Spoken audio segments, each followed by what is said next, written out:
పరవాసనే మలయాళమపిద్రాయతే నమః. సంస్థాన దైవం శ్రీకృష్ణ పరమాత్మకు నమస్కరిస్తూ పూజ్య శ్రీ శ్రీ శ్రీ శ్రీ సత్యానందగిరి స్వామి బాలబంధువులకు నమస్కరిస్తూ పూజ్య స్వాములందరికీ నమో నారాయణ నమస్కారం తెలియజేస్తూ పూజ్య దైవాత్మ స్వరూపులైన ప్రియాత్మ బంధువులారా అందరికీ నా యొక్క నమస్సుమాంజలు.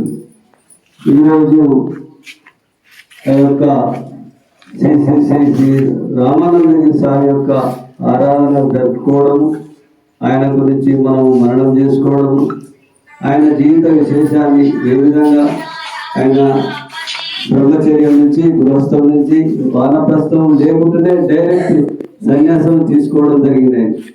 ఆయన 2011 లోపల భద్రాచలంలో శ్రీ శ్రీ పరిపూర్ణానంద శ్రీనివాస స్వామి వారు చాతుర్మాసం చేస్తున్న సమయం లోపల మేము కూడా ఆ చాతుర్మాస కార్యక్రమంలో హాజరైనాం. అప్పుడు 4 నెలలు చాతుర్మాస కార్యక్రమంలో గోసేవ చేసి ఆయన యొక్క జన్యం చేసుకున్నాడు.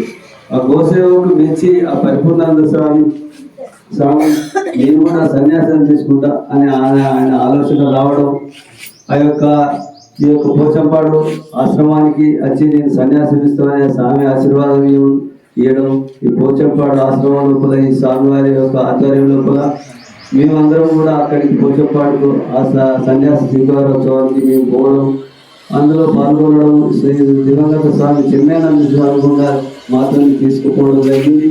అప్పుడు ఆ కార్యక్రమం దిగ్విజయంగా అందరికీ ఆ యొక్క సన్యాస కార్యక్రమం ముగించడం జరిగింది.